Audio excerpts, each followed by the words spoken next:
The high demand is driving some early Clubhouse adopters to sell their invites on sites like eBay and Etsy for up to $150. You know, this app will eventually open up to everybody, and you could sign up for free without a code. Buzz that spurred tech titans Twitter and Facebook to develop their own audio platforms. 11Alive News at noon starts now. Georgia's priority list for the COVID-19 vaccine is expanding. Who's next in line and how soon they'll be able to get the shots? Two heartbroken families still searching for answers after their young loved ones were killed in separate incidents, where both shooting investigations stand today. Boosting your immune system during the pandemic is important, but experts warn you could take it too far with vitamin C. But first, breaking news. Multiple buildings in Midtown Atlanta evacuated. Part of a major road shut down, and it's all because of this unstable tower crane at a high-rise building under construction. This is at 13th and West Peachtree Street. Atlanta police and firefighters have been on the scene for a few hours now. Sergeant Cortez Stafford with Atlanta Fire telling us just about 30 minutes ago there was a mechanical failure while construction workers were trying to take down the crane. It is in jeopardy of falling down. Everyone hoping a big gust of wind doesn't blow through here. It is pretty blustery out there right now with wind gusts of up to 25 miles per hour. Crash Clark joining us live right now near the scene with more on how all of this is impacting traffic. What shut down here, Crash? Yeah, the building itself, Sheba, is right here in the middle of Midtown, 1105 West Peachtree, and they've got West Peachtree completely shut down between 10th and 14th. That's where we are right now. Some video that we shot earlier from the Sky Tracker and from down here on the ground shows you this crane. As you mentioned, Sheba, they were trying to just decommissioned the crane. They were taking it down piece by piece when all of a sudden something happened. There's a device called a crawler that actually attaches to the side of the building, and then piece by piece they assemble these cranes. While they were disassembling it, one of these sections and part of that crane suddenly shifted, and now as you can see, it is sitting precariously in a tilted position. And right now crews are just looking up trying to figure out what they can do with this. We hear it could be almost the weekend until they can completely figure out what to do to disassemble this crane. But in the meantime, in the middle of rush hour, in the middle of a Friday, I know it's hard to say, but avoid Peachtree and Midtown the best you can. Sheba? Yeah, it typically does take a while to disassemble those cranes, so it could be a couple of days. Crash, thank you for the update there from Midtown Atlanta. Now to Georgia's COVID-19 vaccination efforts. The state administering more than 1.6 million doses so far. And Governor Kemp says the state could expand eligibility to teachers and other school staff members within 2 weeks here. Health officials in DeKalb County are preparing by opening a more accessible vaccine site. Brittany Kleinpeter live in Doraville inside that site with the details. Today is day one here, Brittany? That's correct. People started coming into this site, which is outside of the Doraville MARTA station, about 9 a.m. this morning. Some folks getting their first doses, some getting their second, but they are getting in and out of here getting their vaccinations. Now, this site is replacing the current Board of Health site that was just outside of the Brandsmark USA, that location there. The DeKalb County Health Department says it expects to see about 450 people a day at this location. However, they did say they had to reschedule some appointments for today because winter storms earlier this week have impacted vaccine shipping hubs in other portions of the country. As of yesterday afternoon in DeKalb County, 94,000 residents have been vaccinated so far. 63,000 have gotten their first dose and almost 31,000 have gotten their second. Health officials say they believe once supply allows for it, the new MARTA location will continue to increase those numbers. The county also tells us that they plan to open another MARTA location at the Indian Creek's MARTA station. As far as when that is going to open, they said that all is left up to the supply. To book appointments at this location, you can head to the Board of Health's website. Sheba? Brittany, thank you for the update there. And also happening today, Governor Kemp touring one of 4 new mass vaccination sites set to open up on Monday. It's part of Georgia's effort to get more people vaccinated. So he'll be at the Macon Farmers Market COVID-19 site this afternoon in just about an hour and a half at 1:30. The other 3 sites are fanned across the state, one in Dougherty County, another in Habersham, and another in Fulton County at the Delta Air Museum in Hapeville. We're invited to get a first-hand look, and we'll be there later on today. Again, the sites officially open up on Monday. Appointments are mandatory. The governor telling us just yesterday that the state is committed to speeding up the overall process and getting a shot and expanding eligibility. Take a listen. We are not going to wait. It is my goal for us to ramp up to get to another expanded criteria so we can continue to get more people vaccinated just as quickly as we can. We're not going to wait on people that are hesitant. Our goal is to get shots in arms. And for more information on how to sign up for an appointment and other resources to get a vaccine, visit 11alive.com. Chesley, I see a pocket of sunshine in your pocket right there. Is the sun out yet? Yeah, it's coming out. The clouds are breaking up finally, starting to see that. This is Georgia's Rome. As you can see, we got the clouds starting to fall away a little bit, and the sun is able to poke through. You got plenty of it out here in Rome, and those winds, pretty breezy out there this afternoon. So even with the sun, it's going to still feel cool. You're going to need your coat if you're going around this afternoon. Notice those clouds starting to break down. They were pesky this morning, but yeah, finally starting to break down. We're going to wind up with mostly sunny skies as we head through the afternoon, but keep in mind, it's going to be chilly out there, all right? Those winds anywhere between 10, 15 miles per hour. Gusts will be a little bit higher than that. So the gusts will be around 20, maybe up to 25 miles per hour at times through the afternoon. I think those winds will start to die down a little bit later on tonight as the high pressure continues to build in. Right now at 40 degrees, we're going up to 47 for your afternoon high today. Sheba? All right, Chesley, thank you. A bench warrant issued for a Metro Atlanta district attorney. Dick Donovan has until noon on Tuesday to turn himself in. The Paulding County DA has been indicted on multiple felony charges, including bribery and violating his oath of office. The charges stemming from a GBI investigation after one of Donovan's employees accused him of sexual harassment. If convicted, he could face prison time. No charges will be filed against a Cobb County police officer who fatally shot 17-year-old Vincent Truitt twice in the back last summer. A grand jury ruling that the officer was within his rights to fire his weapon. In newly released police body cam video, you see a car believed to be stolen chased by a patrol car. It comes to an end near a warehouse where 2 people jump out of the car.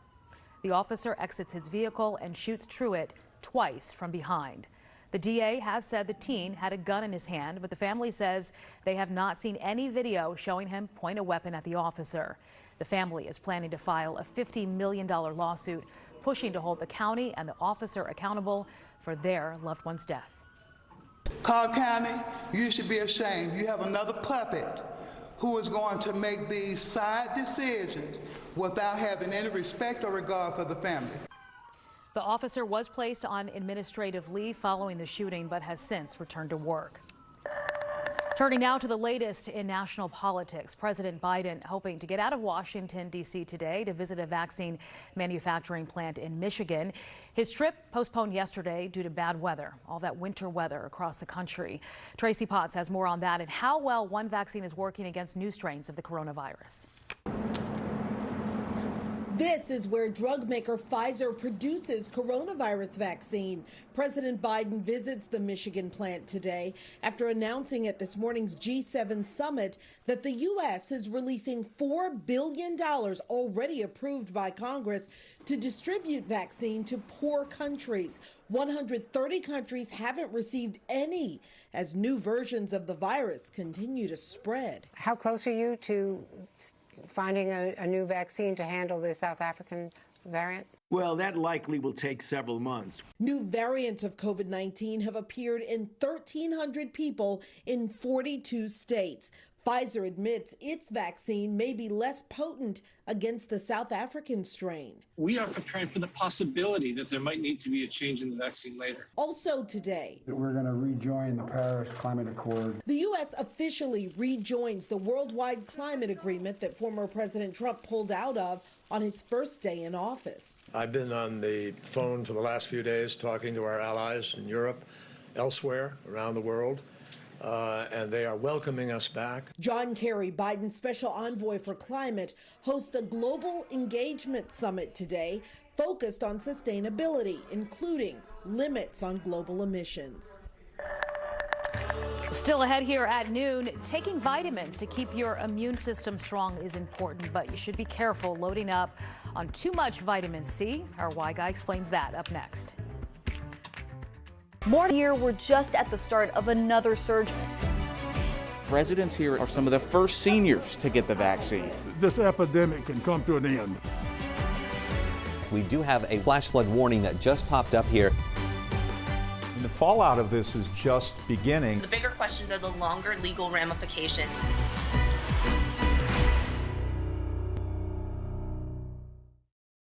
Morning news should be both informative and fun. Gone are the days where we're speaking at you. On Morning Rush, we're speaking with you.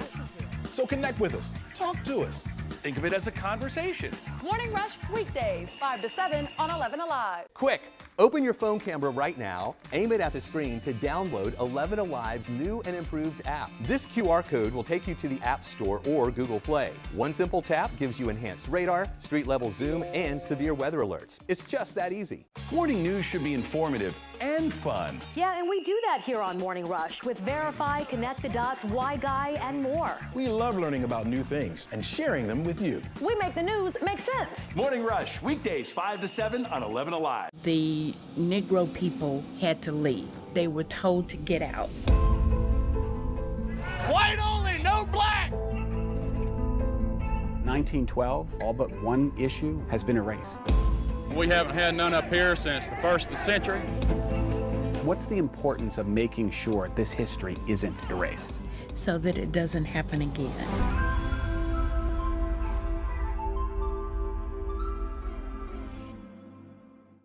Is your morning routine feeling a little routine? Then mix it up. Morning Rush is different. It's the fast-paced news you need With all the energy of your morning coffee. Come see the difference on Morning Rush, weekdays on 11Alive. Weather can't run from the all-new 11Alive Thunder Truck, a mobile weather center with the power and speed to chase down the strongest storms and bring you on-the-ground conditions. The 11Alive Thunder Truck, sponsored by Landmark Dodge. Here in Atlanta, bad weather means bad traffic. A few drops of rain could destroy a commute. But that's where my man Crash Clark comes in. I go street level, he goes next level. Together, we make sure you get to work on time. Morning Rush, weekdays 5 to 7 on 11Alive. Hey, quick, open up your phone camera right now. Aim it at the screen to download 11Alive's new and improved app. This QR code will take you right to the App Store or Google Play. One simple. This is new at noon. Governor Brian Kemp just wrapped up a press conference where he introduced legislation to crack down on illegal street racing. This has become a big problem, not only in the city of Atlanta, but nearby communities as well, leading many of them to pass their own ordinances to stop this growing problem. Joe Ripley live at the state capitol. Joe, tell us more about the governor's proposal here. Yeah, this just being announced moments ago, Sheba, the governor being flanked by law enforcement officials from across the state, Georgia State Patrol, Fulton County, DNR, a number of other agencies represented here as well, all in an effort to crack down on street racing, which the governor said posed a threat to neighborhoods not just in Atlanta, but metro Atlanta and across the state. He said that neighborhood parking lots and streets were becoming free-for-all speedways. The answer, he believes, lies possibly in the Georgia General Assembly. State House Republicans, led by Representative Josh Bonner, filed House Bill 534 yesterday. It calls for stiffer penalties, especially for repeat offenders, including temporarily suspending one's license if caught. Georgia Democrats, led by State Senator Emanuel Jones, already filed a similar bill at the start of the session. Senate Bill 10, called the J. Mize Law. That law would make it a misdemeanor to promote or attend a street racing event. The bill also calling for custom license plates for higher powered vehicles. Violations of that law would lead to 8 points on a driver's license. Accumulating 15 points within a 2-year span would lead to a license suspension. On the Democratic side, the bill also calling for fines of up to $2,500, and cars would be impounded as well. The two sides now working to find compromise to address a common issue in Metro Atlanta. My administration is rolling out HB 534, anti-street racing legislation that will toughen penalties for offenders, hold those who promote these activities accountable, and keep our streets safe. As far as the timing and all this, we could see a more complete version of the bill, compromise version of the bill, on crossover day next month. And I am told that this bill would be expected to reach the governor's desk by the end of the legislative session.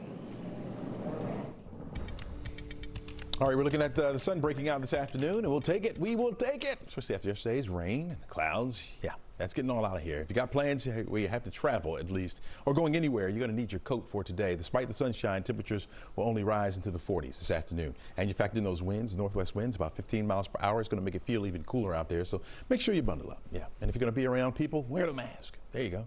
You know, you have to in some spots. You're looking at, well, we had some clouds over toward the sun over toward Murrayville, down through Alpharetta, but now we're starting to see it break out in other spots as well. I showed you earlier Georgia's Rome, where those clouds are breaking down. It's good news. Plenty of sunshine around for the rest of the day. We'll take it. We're in the 30s in a lot of spots. You got 39 degrees in Rome, 37 up in Canton, 34 degrees over toward Carrollton. Cool spot this afternoon.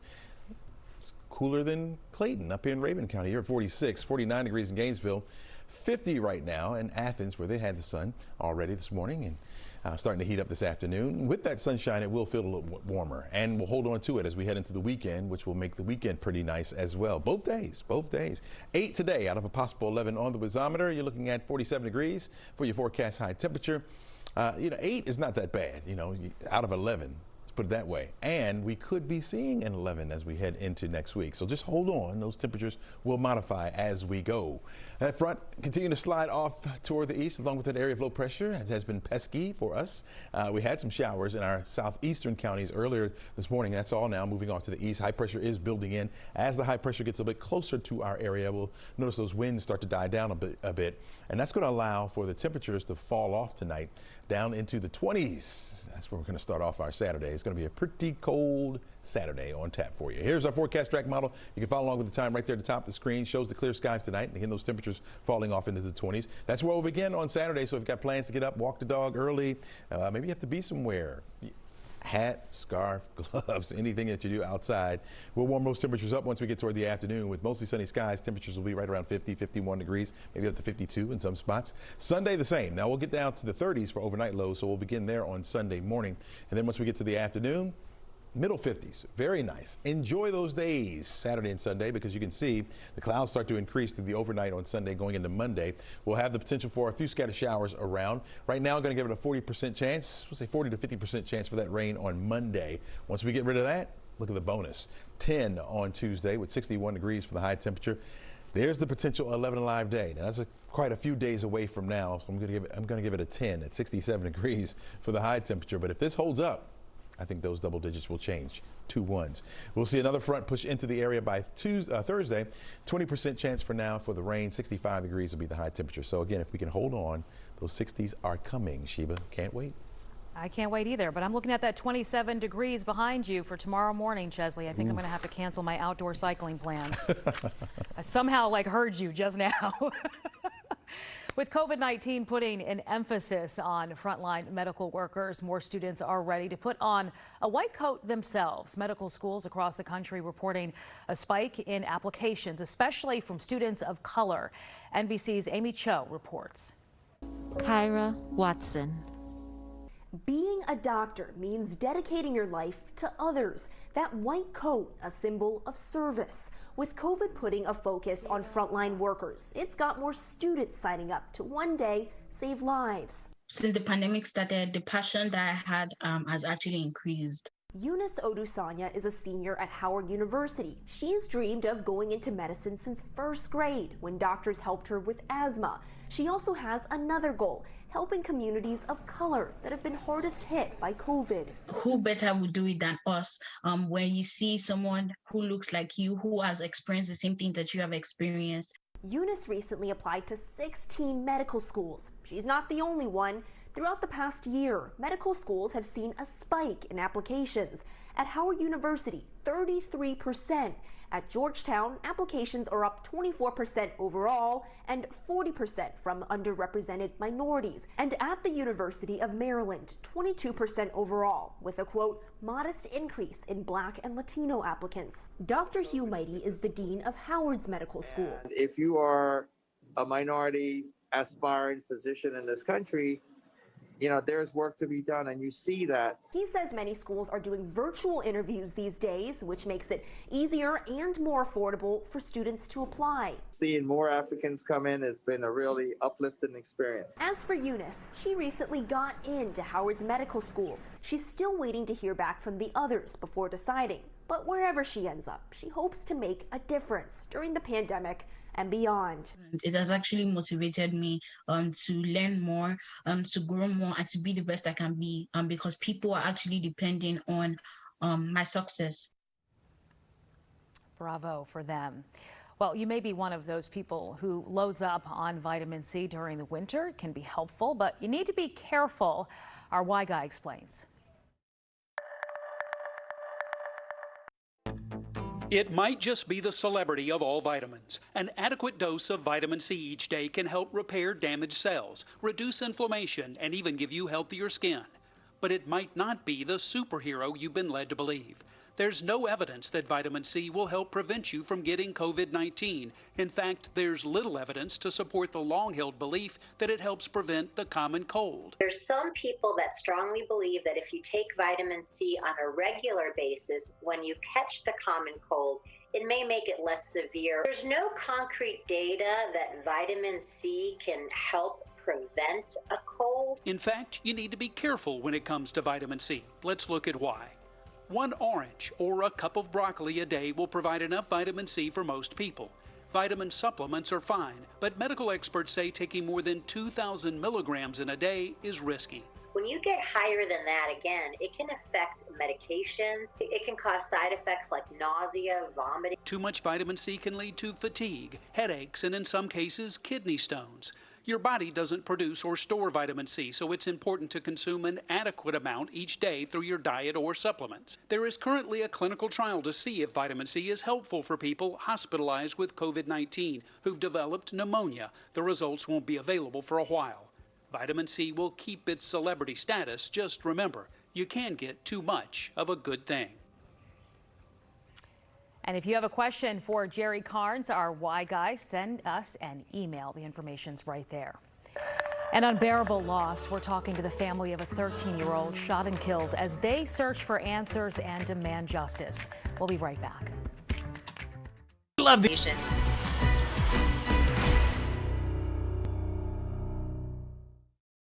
Morning news should be both informative and fun. Gone are the days where we're speaking at you. On Morning Rush, we're speaking with you. So connect with us. Talk to us.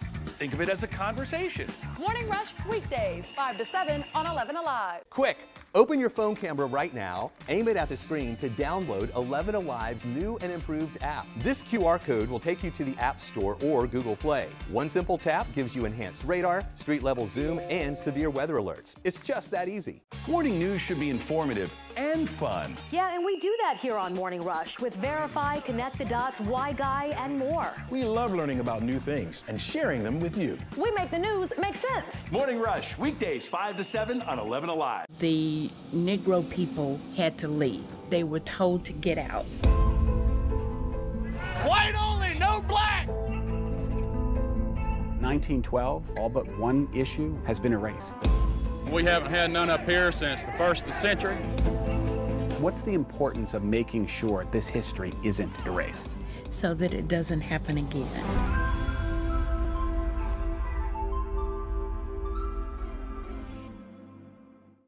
Is your morning routine feeling a little routine? Then mix it up. Morning Rush is different. It's the fast-paced news you need With all the energy of your morning. 2 young lives, both taken way too soon. Loved ones of 12-year-old David Mack are still searching for answers after someone shot him several times in the woods near his southwest Atlanta home last week. And the family of 13-year-old Brian Zavala knows that pain all too well. Brian was shot and killed outside his Clayton County home in October. 4 months later, Brian's family is still waiting for his killer to be caught. Mara Sirianni spoke with the family and brings us an update. We're still nowhere near peace at all. 4 months ago, Jesus Zavala was standing in the family's front yard with his dad and little brother fixing a lawnmower when police say a masked suspect walked up and shot Brian several times at point-blank range. The boy died in his family's arms. Jesus says it's been unbearable for everyone, especially his mom and dad. They would always, in the morning, give him a kiss or a hug, and now they can't do that. Last week, the Zavalas heard about David Mack's case in Southwest Atlanta. Like my little brother, same age. Atlanta police say David told his grandmother on February 9th he was going to play football with a friend. When he didn't return home that night, she called 911 to report him missing. The child's body was found the following day in a wooded area about a half-mile from his home. Police say he had been shot. We know what the family is also going through. I mean, it's a little boy, and just out of nowhere he couldn't live his full life. Now the families of both boys are searching for answers. In Atlanta, no arrests have been made. Police are still working to piece together the timeline of events leading up to David's death. In Clayton County, Brian's family says investigators have yet to provide any more updates in his case, and as long as the killer is still walking around, Jesus says his family will not be at peace. We're really searching for justice for my little brother. And forever, ATL and community leaders will gather later today to honor the life of David Mack. Today would have been his 13th birthday. An outdoor candlelight vigil will take place at 6 o'clock at Hillside Chapel and Truth Center on Cascade Road in Atlanta. If you have any information on this case, David's case, please contact Atlanta Crime Stoppers at 404-577-8477. And for Brian's case, contact Clayton County Police. Now is not the time to be silent, folks. We'll be right back. Morning news should be both informative and fun. Gone are the days where we're speaking at you. On Morning Rush, we're speaking with you. So connect with us. Talk to us. Think of it as a conversation. Morning Rush weekdays 5 to 7 on 11Alive. Quick, open your phone camera right now, aim it at the screen to download 11Alive's new and improved app. This QR code will take you to the App Store or Google Play. One simple tap gives you enhanced radar, street-level zoom, and severe weather alerts. It's just that easy. Morning news should be informative and fun. Yeah, and we do that here on Morning Rush with Verify, Connect the Dots, Why Guy, and more. We love learning about new things and sharing them with you. We make the news make sense. Morning Rush, weekdays 5 to 7 on 11Alive. The Negro people had to leave. They were told to get out. White only, no black! 1912, all but one issue has been erased. We haven't had none up here since the 1st of the century. What's the importance of making sure this history isn't erased? So that it doesn't happen again.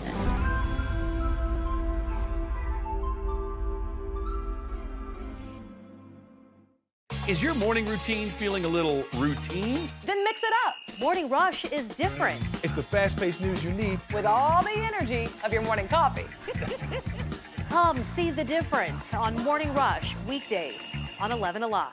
Weather can't run from the all-new 11Alive Thunder Truck, a mobile weather center with the power and speed to chase down the strongest storms and bring you on-the-ground conditions. The 11Alive Thunder Truck, sponsored by Landmark Dodge.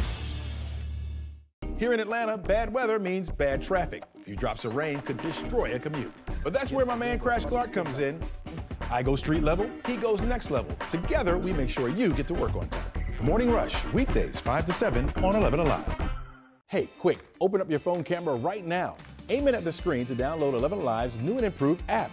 This QR code will take you right to the App Store or Google Play. One simple tap gives you enhanced radar, street-level zoom, and severe weather alerts. It's just that easy. Atlanta roads are my thing. ITP, OTP, Ponce, Piedmont, all the peach trees. Combined with Chesley's street level forecast, that's a lot of tech and experience to help your commute. Morning Rush, weekdays 5 to 7 on 11Alive. We're quite... Thank you so much for watching. Have a great weekend, everybody.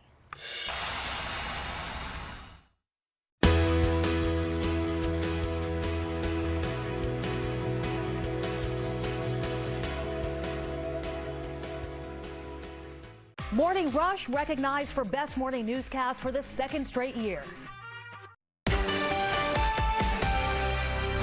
The imposter syndrome. We all experience it. The dirty secret of many people's professional lives. How to overcome and gain confidence at work. Plus,